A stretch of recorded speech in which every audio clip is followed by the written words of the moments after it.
What is up, freaks? It's your boy Marty Bent here in the most beautiful studio I've been in a while. I'm down the shore on a back deck. I'm sure you might be able to hear the propeller plane in the background flying over with some ad for a dive bar here in the city. I'm sitting looking at a computer screen, looking at my beautiful co-host Matt Odell, who's somewhere else in this world right now. Matt, how are we doing?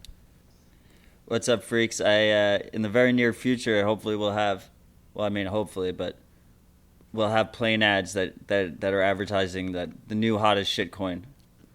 No, it's not going to be the new hottest shit coin. I've actually thought about this. I've looked it up. It's only $450 to $500 for one of those ads. And this summer, by Labor Day, I'm going to buy one of these plane ads for South Jersey. It's going to be a Bitcoin ad. So this is actually a call to action for you freaks out there. We got to get a quick, I think less than 280 character quip on Bitcoin that we can put on a plane that people will see on the beaches. So get on Twitter. 280 character? What is it, a tweet? Less than a tweet, like an original tweet, like a 140 character tweet, like old school tweet. I think we'd have to get it. It should just say stay humble, stack sats, tftc.io. Let's make it happen. Boom. Yeah, we'll do that. There you go. If you guys want to help contribute to that ad, you can do so at tftc.io/contribute. Speaking of which, let's get into the price. The price right now, according to the TradeBlock XBX index, is $11,874.03. Looking up a block right now. Right now we are currently at block. The internet down here is slow. Waiting. We are currently at block 583,814. And I don't have mempool stats right now. Actually, I do have mempool stats. I'm on mempool.space. There's about 3,057 transactions in the mempool right now, according to mempool.space. Oh, mine says 27,000. Well, different mempools, different nodes, you know? No, I'm mempool.space. Oh, you are? Yeah. Oh, yeah, it just went down. 2742. It keeps fluctuating. Yeah. Well, that's a mempool. It's organic. Yeah. And we're at 84 cents per sat. 84 sats per cent. Yeah, it's the dime bag has been getting way less than 1,000 sats per final thought, which has been a little disconcerting, but also comforting knowing that the price is going up. But your penny's not going as long. Your dimes aren't going as far as they used to, people. How about that price, man? This price action is pretty crazy. Yeah, we we're hovering around like 11.9 right now. We got up to 14. We touched 14, I believe, or not even. We got close to 14 about a week ago. Right when we spoke, like when we did the live episode, we were crashed. We crashed during the live episode down to like 11.2, so we're a little bit above where we were then. Yeah, we started the live episode at the top, right? I think it was so, like 13 something. Yeah. There you go. We can't do any more live episodes. The price just dumps during them. Yeah, we can't. But before we get into everything, we got to give a shout out to our sponsors here. Shout out to the Cash App. We finally have an official promo code with the Cash App. That's stacking sats, one word. If you haven't downloaded yet, if you have friends and family who haven't downloaded yet in the States, make sure you let them know. Download the Cash App. Use the promo code stacking sats. They will get $5, and then $5 will go to a charity called Owls Lacrosse, which I worked for in college. I volunteered for them. Was actually there when they first started in 2011, and they've actually had their full cycle of an 8th grader going from 8th grade all the way through college, and it's done some incredible stuff for the kids of Chicago, particularly in particular neighborhoods in the West Side and South Side. It's something I'm very proud to have contributed to, and something that I'm proud to contribute to now from afar. So if you guys download the Cash App, make sure you use the Stacking Sats promo code. And then on top of that, as you freaks know, you can buy Bitcoin on there, the first P2P app to allow you, P2P payments app to allow you freaks to do that. They've recently allowed deposits on the app. So if you have Bitcoin and you want to send it to the Cash App to sell or send to somebody on the Cash App, you can do that now as well. Go to the Google Play Store or the Apple App Store and download the Cash App today. And then be remiss of us if we didn't give a shout out to our second sponsor, Unchained Capital. You freaks know all about them. They got the 2 or 3 multi-sig vaults helping you take your financial sovereignty into your hands. Unchained will hold one of those 3 keys and sign for you if you are ever in a pinch and need help from them. Other than that, they've open sourced their multi-sig solution. So if you don't even want to use Unchained, you can use that open source tool that they've built. Again, it's an incredible team. On top of the Vault program, they have Bitcoin collateralized loans. So if you have BTC and you don't want to sell, friends don't let their friends sell Bitcoin, you can use Unchained's loan services as well. And if you guys go to www.unchained-capital/vaults today and sign up, you're going to get 3 free months of Saifedean Ammous's the Bitcoin Standard Research Bulletin. So go check that out. It seems like Safe actually just put out a website too with some great information as well. So check that out too. That was a free ad for Safe there. Yeah, Saifedean.com, right? Yes. And that was one domain I unfortunately didn't get my hands on before you got it. I thought you would have had it, man. I thought you would have had it. And then, hey, we got 2 shout-outs this week, Matt, from the freaks out there. Thank you for contributing. A fellow TFTC fan and holder wants to buy a version 1 Bitseed. If you have one for sale, please DM at LowBTC on Twitter. That's at LowBTC, LOWBTC. We'll pay Bitcoin on-chain or Lightning. Again, he's looking for a version 1 Bitseed. A very good friend of the pod, a collector, and is looking to add this Bitseed to his collection. He was the fellow who gifted us the Yamazaki when we did our first live show, Matt. Yeah, that was quite delicious, that Yamazaki. It went very quickly. We blew through that bottle. And then we have a second anonymous shout out. It's not even a shout out, it's just a statement. Bitcoin has more intrinsic value than gold because generating it turns energy directly into hard money, whereas gold has limited industrial use cases, which are far removed from the energy required to produce it. Just a good statement there from a freak. Fuck Thank yes. you for that. I love it. I love it. Don't know who it was from. That's all it said. Hey. We don't. It's anonymous? It's anonymous, yeah. Beautiful. Beautiful. We love it. Yeah. All right, so on to the topics of the day. Been a busy week. It's 4th of July here in the United States of America, 243 years ago. The Founding Fathers signed the Declaration of Independence, telling King George to fuck off and starting this country that we now sit in. I think we're both in 2 of the original 13 colonies right now. Yeah, damn right. Oh, geez. Fact. Yeah, and that's what I wrote about in the Bent today, just before we get into the topics. Like, Bitcoin is a modern-day revolution and a modern-day manifestation of freedom in the digital age.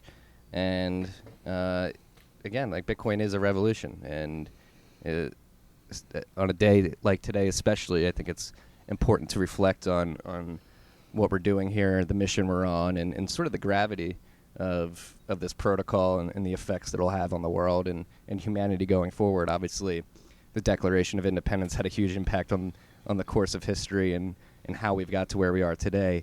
And I would argue that January 3rd, 2009, with the mining of the Genesis block, will be looked back in retrospect hundreds of years from now as a similar type of Declaration of Independence from a monetary tyranny, from banking tyranny, if you will. I mean, if the Founding Fathers had asked the king for permission to secede, he would have said no. Like, this is, like, it's that's inherent to the Bitcoin movement is that permission shouldn't be required. Yeah, I think that was the whole reason why they declared independence, because they asked for permission to be represented in the King's Parliament, and they said, no, fuck off. And they're like, all right, we will fuck off and create our own country. Like, I'm sure the king wouldn't want you to do CoinJoin either. Definitely if it was around in his day. He wouldn't be able to tax as much, you know. There's the Boston Tea Party would not have been as big of a party if there was CoinJoins back then and people were able to hide the wealth that they were trying to tax. Yeah, so just reflect on it, freaks. This is I mean, obviously Bitcoin. A lot of people get into it for the gains, quote unquote, and the price action, but there's a lot more going on under the hood and. Philosophically and ideologically, this is a quiet, peaceful revolution too. It's the other beautiful thing. We don't have to revert to a result to guerrilla warfare like our forefathers did, and attack the system head on with violence. We can do it with code and moving our finances into the system pretty peacefully. And the other thing that's beautiful is not only is it a peaceful tool and a peaceful revolution, but it's also voluntary. One of the issues when we did secede was that there was plenty of people in America at the time that didn't want to secede, but they didn't even have a choice. Like they had to get involved in everything that was going on. Um, with Bitcoin, and then they ended up, brothers fighting brothers, right? That was the whole thing. With Bitcoin, like if you don't think Bitcoin's a good idea, then ignore it. You're welcome to ignore it. We think that's probably a really horrible decision on your part, but you're completely welcome to ignore it while we do our thing. It's a very good point to be made. This is completely opt-in. This goes back to Balaji in Naval's tweet threads from a couple of years ago on voice over exit, voice and exit. So we have a voice now and an opportunity to exit into a new system, and that's Bitcoin. And again, if you don't like it or don't agree with the implications of Bitcoin, you do not have to participate. Though if you do not participate, just be aware that your life will probably be affected in some tangential way due to Bitcoin's success or non-success. Yeah, I mean, you don't have, no matter what, you're participating in this broken system we have, so you might as well participate in the fixed one. Yes. Yeah, so just on a day like today, 4th of July, just reflect and think about the gravity of this. And the Latin phrase that I put at the end of the bend today, I think is a very, very, very important with this stuff. And it was written by, I don't know if I don't know if Thomas Jefferson was the first person to coin this Latin phrase, but it's a Latin phrase none the yet. And it's, let me pull it up here real quick. Excuse me. It's, oh wow, I haven't read Latin in so long. Malo periculosum libertam quam quietam servitutam. I definitely just butchered that, but when you translate it to English, it means, and a dangerous liberty seemed preferable to quiet servitude. So I would argue the quiet servitude of living under the current banking system is something that is corrosive and it eats away at most importantly people's purchasing power and their ability to save throughout time.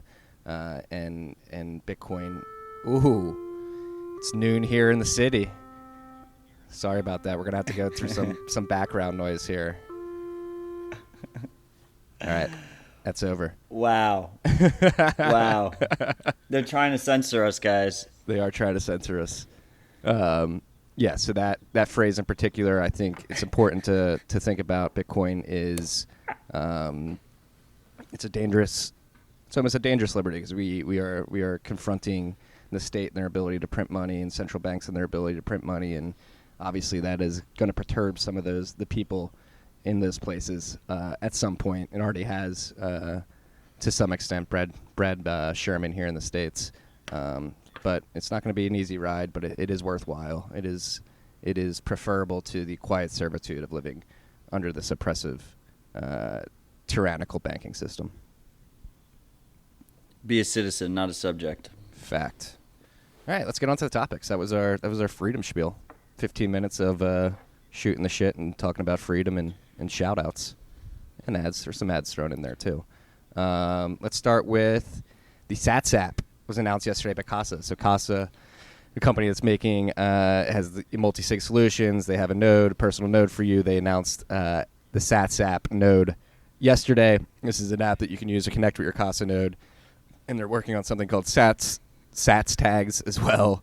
And these will be sort of human readable addresses that you'll be able to send Bitcoin to within the Sats app, trying to make the UX around address creation and invoicing a little better for Bitcoiners, for Casa users particularly. Matt, thoughts? So Marty, I'm really conflicted, man, right now. This app is very cool. I'm glad they released it.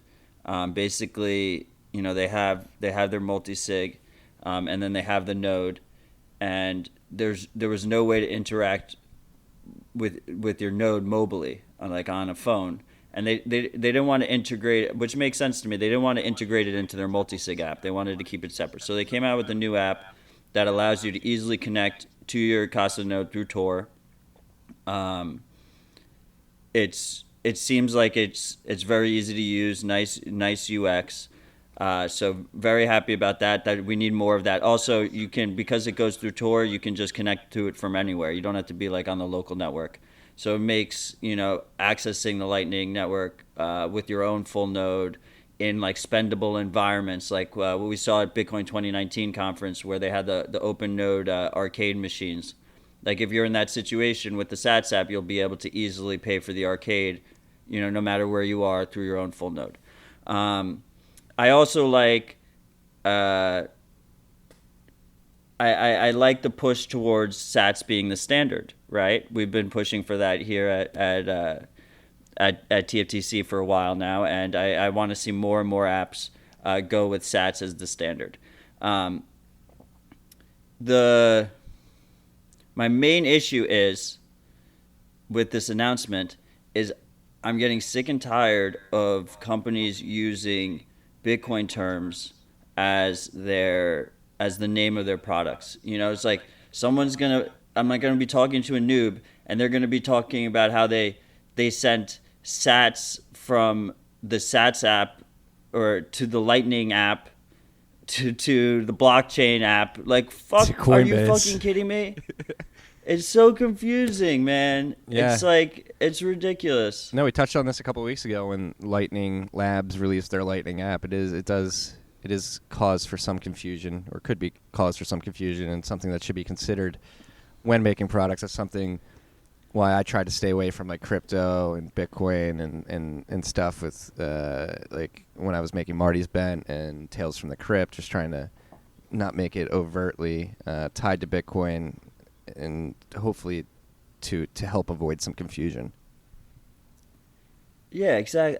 I look at Zap, right? He called it Zap. It has an allusion towards, an insinuation towards Lightning. Lightning makes zaps, right? Mm-hmm. But it's a different name. Everyone knows exactly what it is. You Google it, you know exactly what it is. We're talking about it, we know exactly what it is. He didn't have to call it, the Lightning app, or the Sats app. That kind of bothers me. Yeah, I just want to see less companies doing that. I was thinking, how many moons does Jupiter have? I think Jupiter has or something like that. Maybe 12. Well, how many? Maybe 12 moons. Those are great. Those are great product names. They have the allusion to the moon. We're going to the moon, but we're not even going to our moon. We're going to Jupiter's moons, and there's so many of them, and they have crazy names. Use that. Yeah, there are some good Jupiter moon. I'm pulling up Jupiter moon names right now. I think that's a good idea. I want to see more of that. I didn't really, the Sats tag, right, is it's like a cash. Instead of the Cash app, it's the Sats app, and instead of the cash tag, it's the Sats tag, and I guess it works. So it is what it is. But it's always exciting to see new ways to use your full node easily as an everyday person. You don't need, the setup is minimal. You plug it in, it runs, you connect it with your phone, you're good to go. Yeah, let us be clear that our only consternation is with the naming of the product. It seems like a very, very good product, and one that will help push UX and usability of Bitcoin forward, which we very much appreciate. And hats off to the Casa team for getting this out there to their users. They've been working hard. I know they were pumped to release this, so it is a useful app, despite the name. And I was way off. There are 79 moons on Jupiter. Look at that. Look how many startups you have. That's great. Europa, products. IO, Callisto. Callisto's a good one. Callisto would be a great name for a Lightning app. Or Europa would be good, too. Hey, this isn't the first time we've given out free business ideas here on TFTC, so we're going to wake up in a couple months. There's going to be a Callisto app. on the Lightning Network. You heard it here first. So yeah, again, shout out to the Casa team for launching that, pushing UX forward. Great to see it. Again, we love everybody building on Bitcoin. We talk about Not a lot. We talk about Casa. We talk about Unchained. They're incredible companies working on different parts of the stack, some of them overlapping, and anybody working on this stuff, pushing it forward, you got to tip their cap to them. Yeah, I mean, I really like the idea of usernames, right? Pay to usernames, like the Sats tag. Like that is, one of the biggest pre-coiner complaints is that, no one's going to be able to use the address formats. It needs to be like email or something like that. So like that can be solved through like centralized and semi-centralized methods with usernames and whatnot. Yes. No, it's a great, and I hope we see more of that because, yeah, showing normies a regular public key is never an easy task, and it's always usually pretty daunting for them. Yes. So if any of you freaks have a Casa node, download the Sats app, link it to your Casa node, and then let us know like your thoughts on it because neither of us have one to test it out on. So let us know. Yeah. Please let us know. And then you put this in there. 300 tickets already sold for Bitcoin 2020 next year. How boss was it that they offered them for $20.20? Yeah. And all those tickets were sold for Bitcoin through Lightning or on chain. That's pretty. No one uses Bitcoin. Well, there's at least 300 people that just did. Yeah, exactly, Noriel. Nobody uses Bitcoin. Nobody buys anything with Bitcoin. There's 300 people at least buying tickets to this one conference. And yeah, so it's $20.20, pay via Bitcoin. When we were talking to the conference organizers, we were like, yo, you might want to keep this price at this. You might want to keep this price point while Bitcoin's at this price level, because as we get closer to the halving, the time of the conference, the Bitcoin earned may be worth far more than a regular ticket sold for U.S. dollars. Yeah, I think they're hodling it, but they did. Bad news. They did announce with the 300 sold that they are no longer offering that deal. Damn. It's now $100. Hey, well, you missed out, freaks. Still a great conference. We tweeted about it. Still a fucking deal. $100 for a conference is not bad at all. Yeah, I mean, the crazy thing is those first 300 tickets, they don't even have the date yet or the venue. They're like March next year. And people, this first conference was great. America has needed like a major big Bitcoin conference, I think, for a while. All the existing ones, like the North American Bitcoin Conference in Miami, Consensus and whatnot, they just haven't cut it. Magical Crypto was supposedly pretty good, but it still is called Magical Crypto in the name of the title, so it kind of disqualifies it, in my opinion. Yeah, no, I agree. And so check that out. Tickets have been bumped up to $100. So we had a great time. I believe we'll be doing another live show there next year. At least that's what we are toying with right now. It was a lot of fun. If you guys can make it out to wherever the conference is next year, highly recommended. Next topic, LND version 0.7 was released, and this release was a pretty big one. Comes with watchtowers, reliable payment tracking, better fee control with CPFP, smarter routing, and improved performance, and more. So this is watchtowers are officially in the LND version 0.7 beta. Reliable tracking is a thing now, and this is just another example of slowly but surely fleshing out the Lightning Network, building utility and tools that make it more user-friendly, and this is a big step forward for the Lightning Network in particular. Any thoughts, Matt? Yeah, this is big news. They just keep stepping forward. I think the watchtowers is a really big deal. It's just good to see. I mean, I haven't tested it out yet myself. Yeah, watchtowers. We haven't tested it out, but were you at BitDevs when Will Byrne?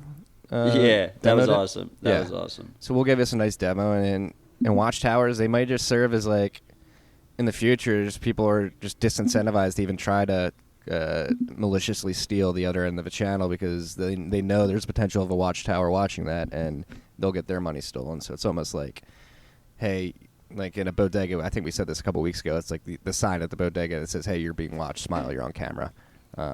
So Yeah, it's like a herd immunity. Yes. Like they won't try, because if they do get caught, then they lose everything. They end up losing money. So the key is to make the punishment so severe that, even if they get away with it like one or two times, the third time just makes them lose, more money than they made. Exactly. So shout out to the L&D team for pushing that out.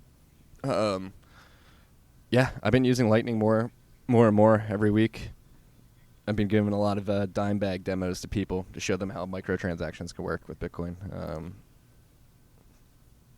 The child pays for parent support is really useful too. Now that I'm looking at the change log, Is that for channel opening? I really like. Yeah, I assume so. And channel closing, yeah. I imagine. But that's pretty great because then you can I really like the UX, the flow of child pays for parent as opposed to like replaced by fee. Mm-hmm.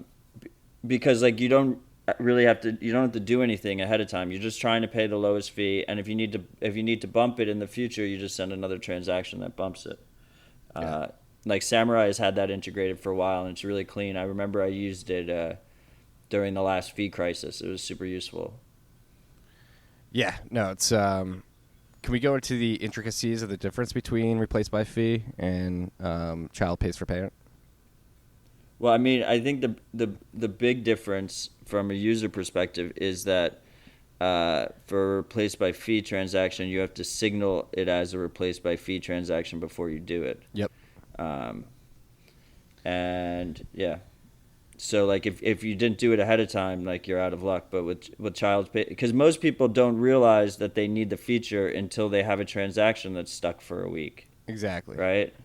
Yeah. So at that point, it's kind of too late if you haven't already done it. Yeah, you'd have to construct a transaction with replaced by fee as like a sort of a base case, which isn't the way most users are constructing transactions right now. So right, and I don't think there's much wallet support for it because I the only one I know of is Electrum that signals for RBF when you send, and you have to check the option. Yeah, you have to toggle it. So yeah, child pays for parent is you basically construct a whole new transaction that says, hey, I'm going to replace this transaction with a higher fee. Please ignore that and use this one. Well, with RBF, you're like actually replacing the transaction, but you're still paying both fees. With child pays for parent, my understanding is like you're sending another transaction. Yes. That's like the unconfirmed change of the previous transaction, so it's connected still. Yeah. So then they get confirmed together. That's my understanding, at least. I might be completely wrong on that. I could be too, but it's good that L&D is implemented, and if you are opening and closing channels with other people, and you happen to send a low fee at first, this is now an option for you to expedite the opening or closing of those channels. And then the routing, and they said that smarter routing. I don't know what that means, but that's one of the things that Kita Miner said on our last podcast, our conversation with the Nodal guys. He said that's really important, so that's really good to see too. Yeah, if you haven't. Okay, shall we go to Zap? Yeah, I was gonna say, but if you haven't checked out that Nodal episode, go check it out. Michael and Asquedo are two very good friends. We had a great conversation, and yeah, we talked about network routing at one point in depth, and Lightning Network routing definitely needs, as a topography, definitely needs a lot of help and a lot more eyes, if you will. But yes, let's move on to Zap. Desktop version 0.5 was released this week. Jack tweeted out, I believe, yesterday or the day before, and so this comes with a bunch of new upgrades as well. So it's. Where are they on mainnet now? Yeah, so they're fully supporting mainnet. Go ahead. Yeah, that's the big one. The big one is like they're fully mainnet supported Neutrino Light wallet now, similar to Lightning's desktop wallet for a little bit now, right? Yeah. So they're officially on mainnet now, which is a big step. And Zap is, like we were talking about them earlier, another team that's creating great UX. I use the Zap app on my phone every day to see what's going on with our TFTC. But that's with our own node. Yes. Which connects remotely to the node. But right, this now lets you, like, I tested it out. I just tested out the new version, like 20 minutes ago, and it syncs within like a minute and a half, 2 minutes. It syncs. It defaults to Bec32 now. You deposit into it. You can change that in the settings, and then you're good to go. I like that they don't default to autopilot, which I think is still like premature to use autopilot. It does more harm than good. And so you just open it, and then you can make your own channels. You can open a channel with us. You can open a channel with Pierre, and it defaults to private channels. So I think this is like, so the key thing here though is you're not running your own node, right? So you're using Neutrino, and there's a big trade-off there. It's always more private, and you can verify your own transactions if you go through your own node. Yeah. No, it's again incredible sort of push forward, and on top of this, the mainnet Neutrino stuff, they have channel backups. They've changed their preferences and improved channel management as well. And this is I'm actually happy you mentioned like private channels, because that was something that was going on Twitter earlier this week. A lot of meth heads were calling out the Lightning Network for decreased capacity, but it is important to note that decreasing observable capacity could be because people are moving their channels to private channels instead of public channels. Yeah, and anyone who's loading up the Lightning Labs wallet or loading up Zap now, the Light wallets, like their nodes don't show up publicly. They don't publicly broadcast. Their channels don't publicly broadcast.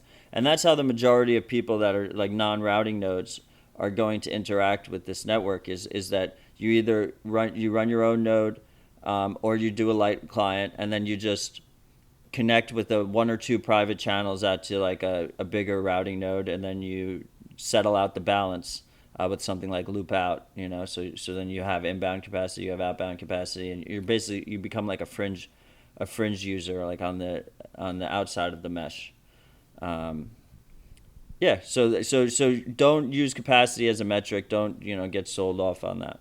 Yeah, it's more intricate and more nuanced than just looking at pure capacity. You have to take into consideration which channels are private and which are public, and it's becoming a lot easier for channels to be natively private, and then there's a lot of services that are popping up that are going private first as a sort of product ethos.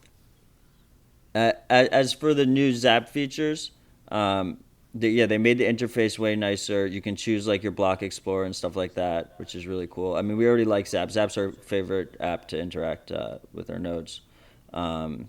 But the channel backup feature is strictly for if you create a Light wallet, right? So when you set it up, they give you your seed words, then they verify your seed words.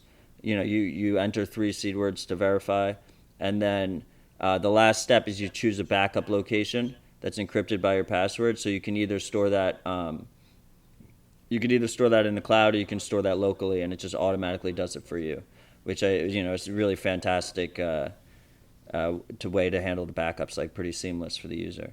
Yeah. Again, shout out to Zap pushing the UX and usability of Bitcoin and the Lightning Network forward. Again, slowly but surely, freaks. We're 10 and a half years into this revolution. A lot of people like to shit on Bitcoin and the Lightning Network for their UX, their current state of the user experience of the protocols. But again, these are networks and protocols, just burped, that we expect to be around for centuries, if not millennia, and to expect all this to be fleshed out within the first decade is just asinine, in my opinion. So as we see, steady progress is being made, and it's encouraging. Next up, we got Cold Card. They just upgraded their firmware. Big upgrade for them. Now supports creating seed words with by rolling dice. So you can roll 6 die to create entropy for your seed phrases, which is really cool and really sort of drives home the point of being a sovereign individual and really taking your financial freedom into your own hands and making sure that you are not getting screwed at any point of the supply chain or from some random entropy creating device. Right. So the worry is like you create a seed on a Trezor or a Ledger or a cold card, and the source of randomness doesn't have proper entropy, so it's not actually truly random, or it's not random enough. I don't know if anything can ever be truly random. So if you use dice, you can basically generate the randomness yourself. Now, a lot of using dice to create private keys is not a new thing, but a lot of times it's a complicated process usually, and you usually have to use like a special dice, like a bigger 20-sided die more or fake something numbers like on it. Yeah. So this uses like a standard 6-sided dice, just like whatever you find in like your Yahtzee board or something, which is awesome. Everyone has like way too many 6-sided dice to begin with. The second thing is it all goes through the cold card, so it's like really easy, presumably, to use. I haven't tested it out yet. I plan to this weekend. Today is purely for celebration with friends and family and RHR. But the third thing that's really cool about this is, so using 6-sided dice, it takes a while to get the entropy you need. So what cold card does is you could either do it all yourself, like very long process, or you can have cold card create the seed just like they normally create it, and then you can add dice entropy on top of it, which I think is a really cool UX way of doing it. So like a 25th word phrase via dice rolling? No, they literally added into the entropy of the whole seed phrase. So the seed phrase changes as you add new dice rolls into it. And then you can add a passphrase of your choosing on top, of course, as well. So that's pretty fucking awesome, I think. That's fascinating as hell. And I actually just picked up, just ordered a few cold cards myself. I think we're going to be experimenting and doing demos with them in the future. So look out for that on the site. I'm very excited to get my hands on them and start experimenting with them, especially because now with this update as well, they have Wasabi.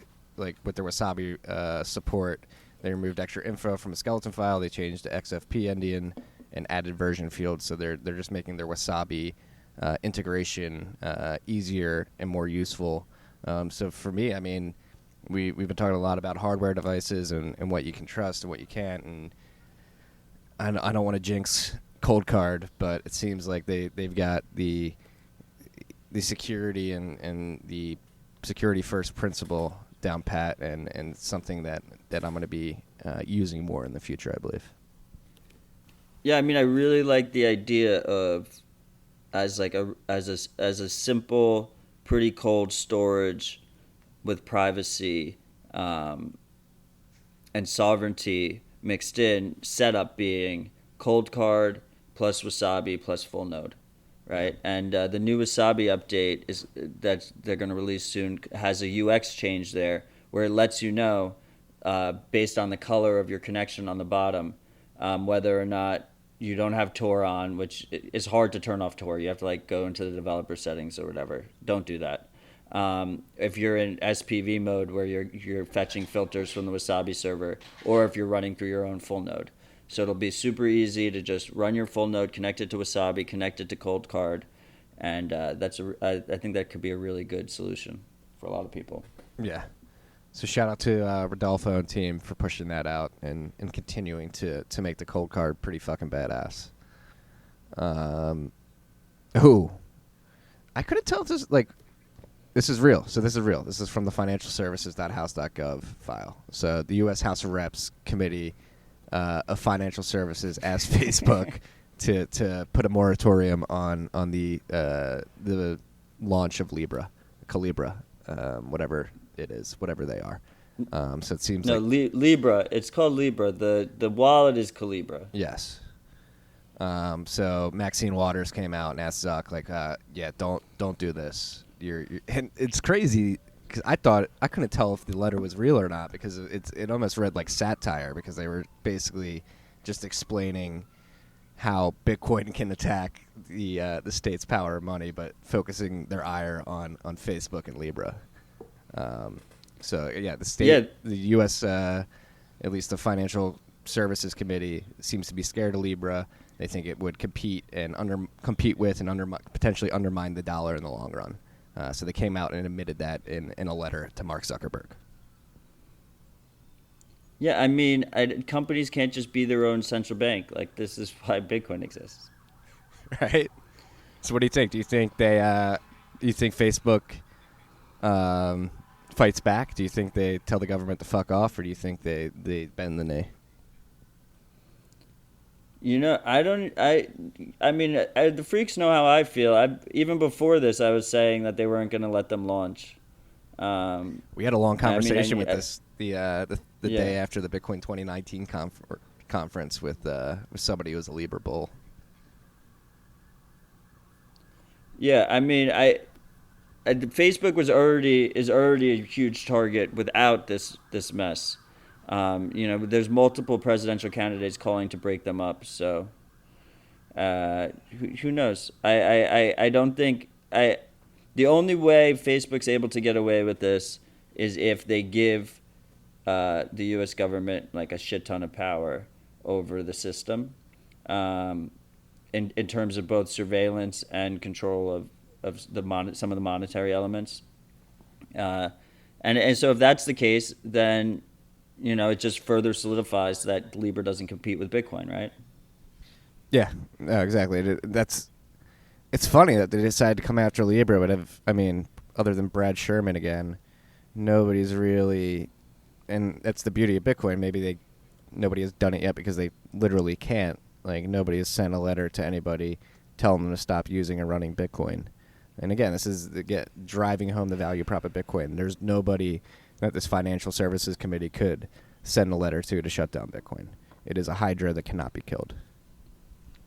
Right. I mean, they can't shut it down with just a letter. They would have to do more than that. Exactly. Letters are easy to write, right? So very easy to write. Finding and bombing mining servers is not as easy or as palatable. 2 more topics here, or 4 more topics here, and then we'll wrap up and get on with our 4th of July. Cloudflare went down due to a faulty upgrade.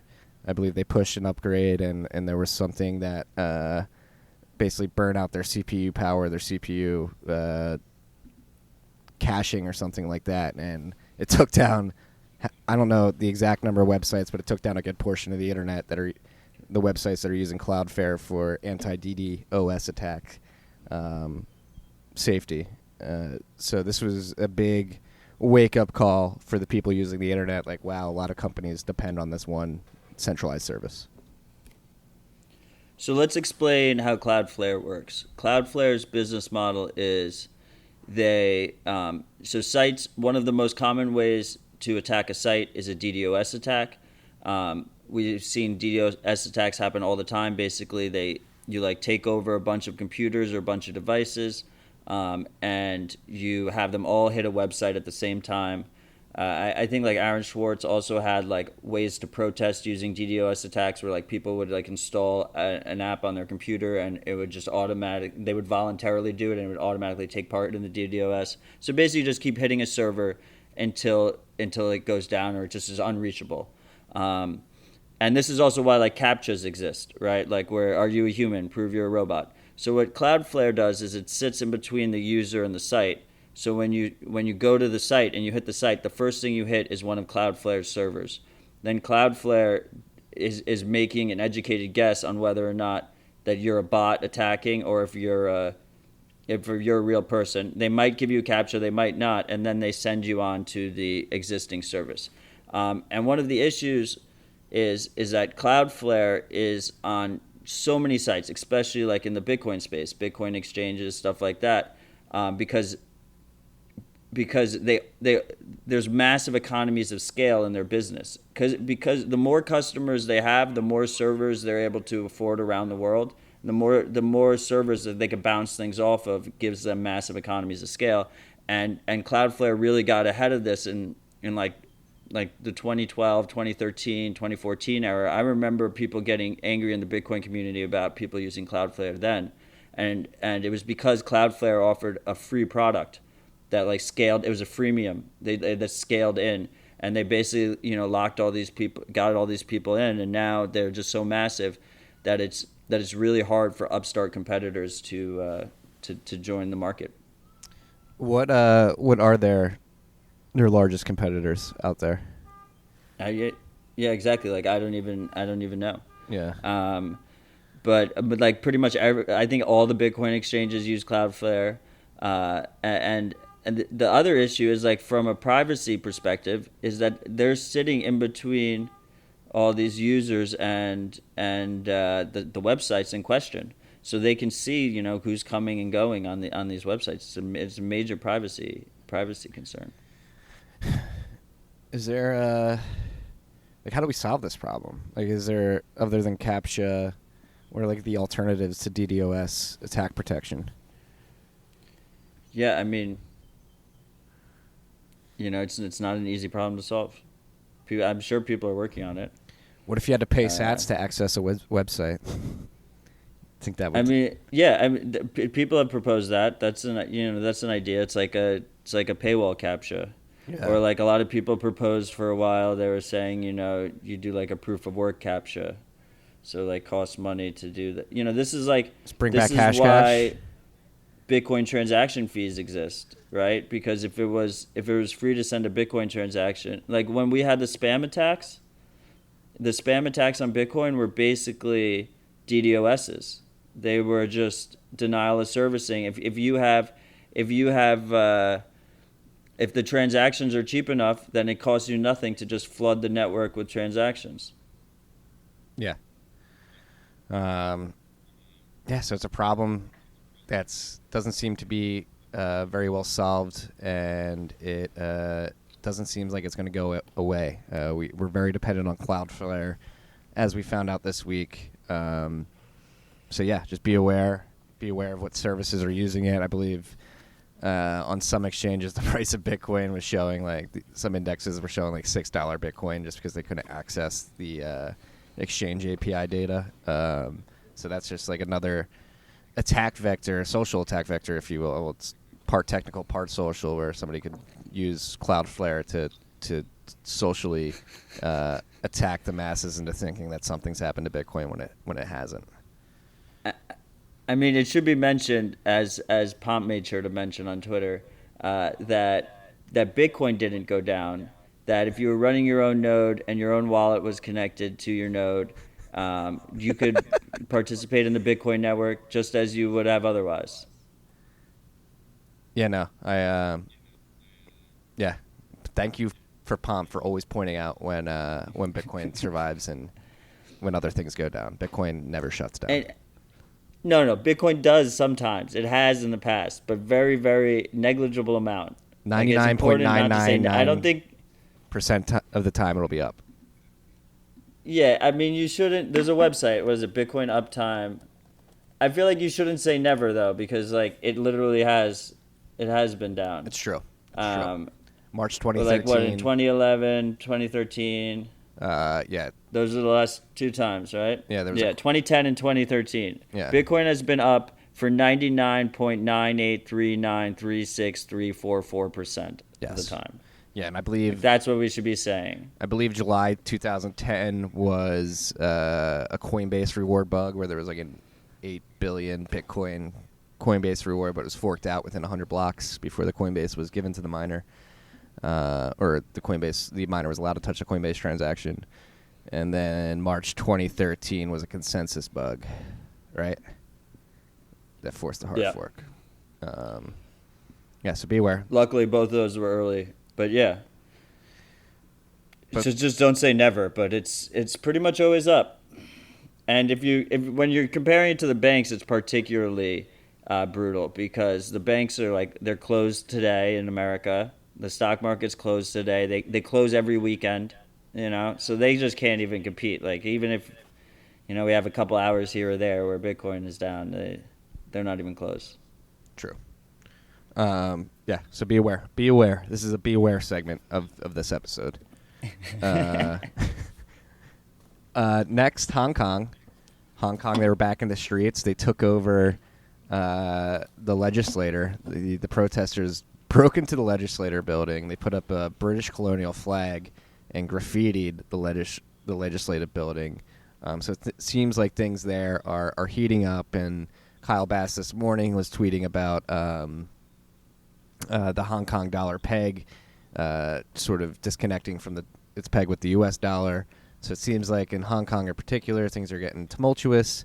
The more I'd like to focus on the protest and the taking over the legislator right now. That's like a huge fuck you to mainland China. And it'll be very, very interesting to see how Xi and company responds to this overt middle finger to the Chinese regime. Didn't the HKD peg, it went up though in value, right? Yeah, I got to look at the chart. Like why? That I don't understand what's going on. I cannot speak to exactly what's going on either. Let me see. But like, what's Kyle's point there? Let me see. He's saying it goes up first and then it falls. Is that what he's saying? Seems Yeah, it's like coming he's on. I would it goes imagine violently up and then it. I imagine maybe there's a demand right now. People are storing their Hong Kong dollars in treasuries denominated in that currency, and maybe they're dumping those treasuries for Hong Kong dollars, which is pushing the price up. This is complete speculation. I have no idea, but that may be something that forces the appreciation of that, and then yes, maybe it's a step into getting out of Hong Kong is selling those treasuries, which forces the currency up, and the next step is getting that currency into a sounder vehicle, maybe Bitcoin, maybe gold, maybe the U.S. dollar. Right. That would make sense to me, but again, I don't know. I do not know that to be a fact at all. I'm just speculating. Right. I mean, I think everyone's speculating, including Kyle, but he's the expert. So I was trying to read into what he was saying, and it was a little bit difficult. Yeah. But anyway, two things I would touch on about Hong Kong is that one was while the latest protests were broken up, like me and thousands of other people on Twitter were like able to watch live streams people. That was so cool. Thanks for sharing that link, dude. How crazy is that? Like all it takes is like you have a phone and you have an internet connection and people like across the world can view it live. And like we're not going through like CNN or anything. Like that's fucking crazy. They don't have like a huge setup or anything. They just have a phone. Yeah. It's the beauty of the digital age, the information age. Like, this was talked about in The Sovereign Individual. Like, individuals are going to be the journalists and the newscasters of the future. And we have these supercomputers in our pockets that can send information globally around the world. And you can turn that little HD camera on and provide news, provide actual data and information to other human beings. You don't need the gatekeepers anymore, which is crazy. Yeah, it's that like blew my. Sometimes like the little things that like you kind of take it for granted, and then while you're taking it for granted, you're like, what the fuck? Well, like, that's crazy. That's how I first got hooked on the Twitter. Was during like 2011, 2012 when things were popping off with Syria and ISIS. Like that's when I realized the value of Twitter and the individual journalist on the ground. That's sort of being able to follow locals. And get their perspective on things that were happening was very eye-opening for me. Yeah, I remember Reddit too. Like they have a Syrian civil war there. Reddit, whatever Reddit section is called.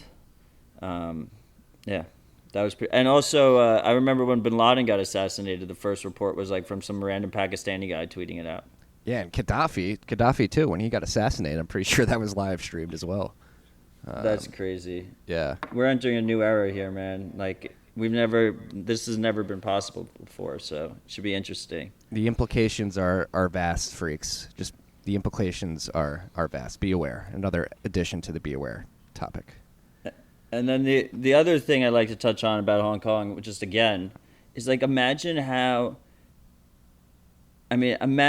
freaked out you would be if you own like a $60 million building in Hong Kong, or like $100 million. Like if like 90% of your net worth is like wrapped up in Hong Kong real estate. There's like all these Hong Kong families. That's crazy. Like they must be freaking out. Yeah. I mean, for good reason too. Like it again. That's why I'm very, very, very interested to see how China reacts to this. I don't think they're going to react lightly.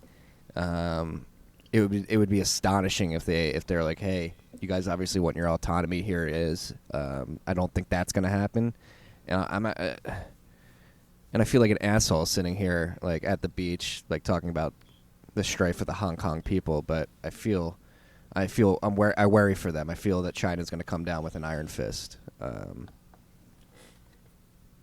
Yeah, I mean, we stand with them, and all the power to them. They're fucking, they're impressive. Very impressive. Very well organized protesters, and you can tell they feel the need to fight for their rights, to fight for their freedom, to fight for their autonomy, and it is inspiring nonetheless. Or excuse me, inspiring if nothing else. That's what I meant to say.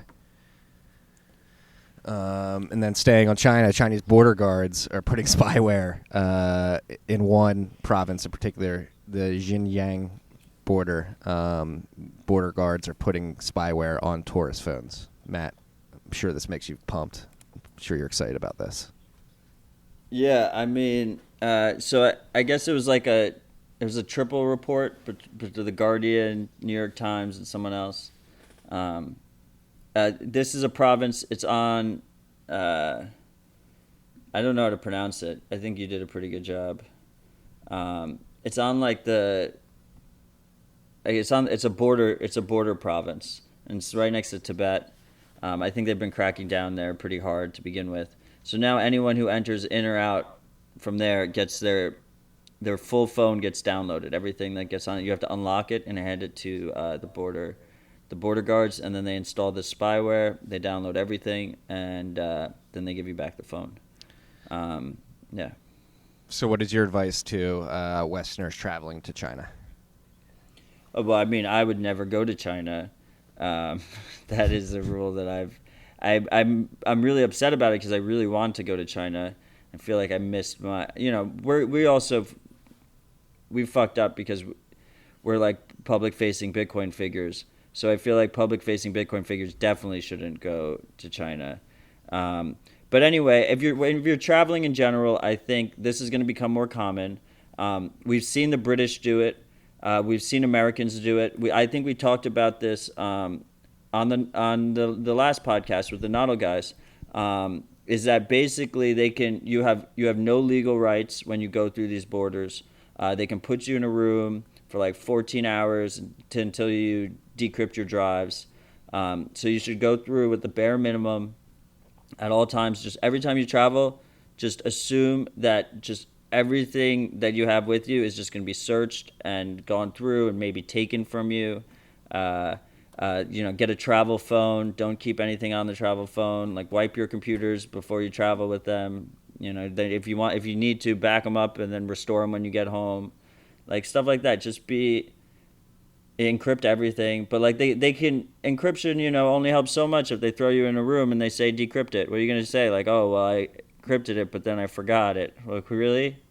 Like they know you're full of shit. I have 6 concussions. I have no idea. I forgot. It just slipped my mind.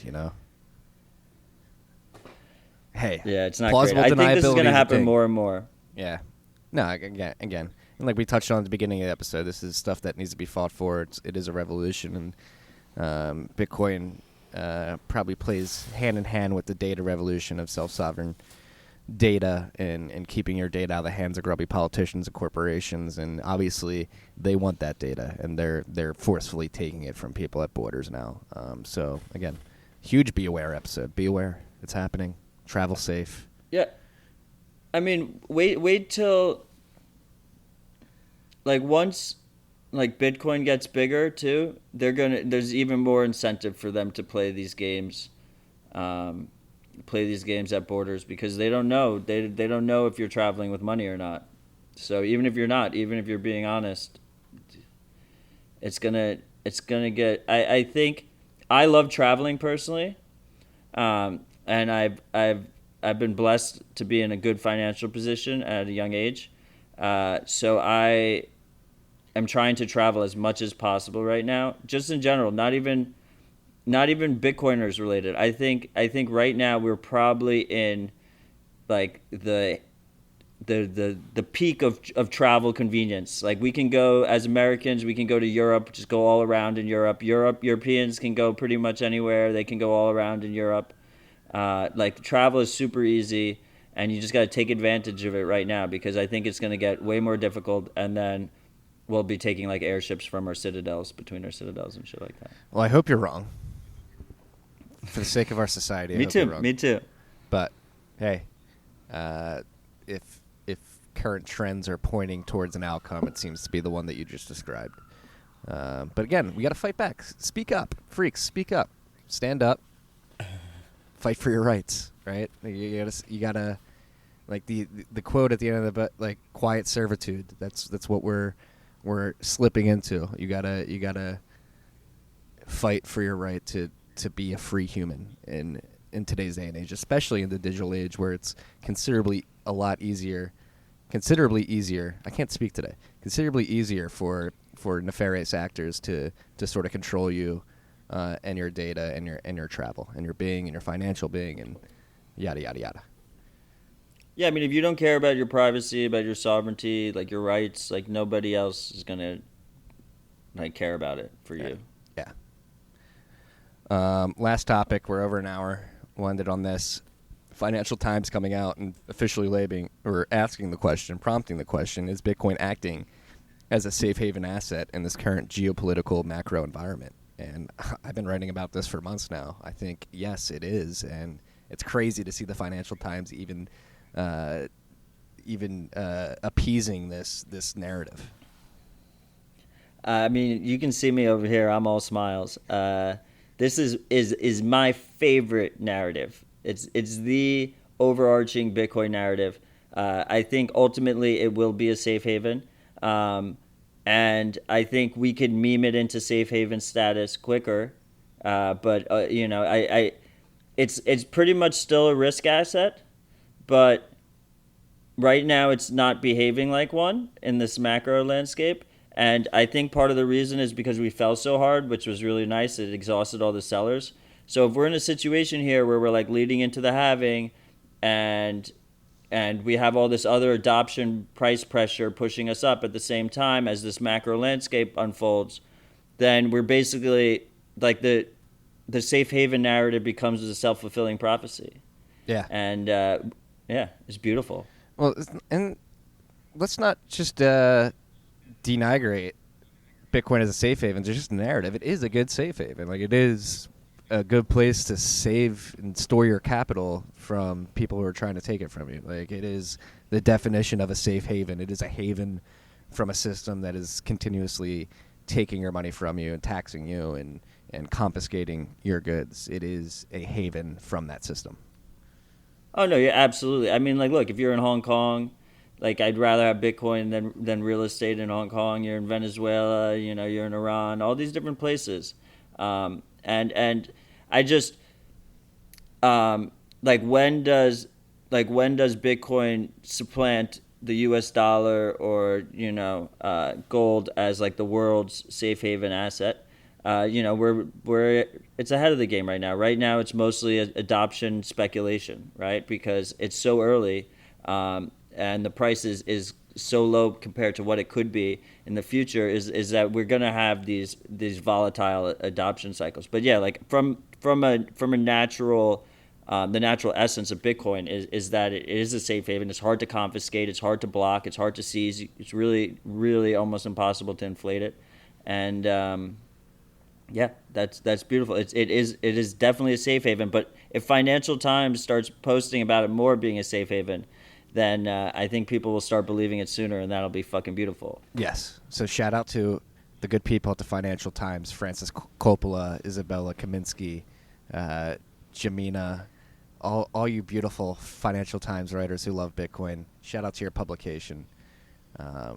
We really enjoy you helping us push this true narrative forward, Bitcoin as a safe haven. So cheers to you on this 4th of July. And with that being said, Matt, we're out of topics. We're out of time here. You have any final words? That police siren, I think, passed Marty. That's not in your rearview mirror. So Yeah. it's important. Here at TFTC, we have police sirens often in our recordings. We're working on that. Just be aware. You always got to have your head on a swivel. We do it intentionally to make sure everybody's aware at all times. No, I just cheers to the freaks. Enjoy your friends and family today. Those who are in America. Enjoy work today if you're anywhere else in the world, because we do luckily have listeners throughout the world. And stay humble and stack sats. Yeah, guys. And especially you Americans today celebrating Independence Day. Reflect on the power of Bitcoin as a revolution and fighting for financial sovereignty in the digital age. With that, we'll end it there. Peace and love, freaks.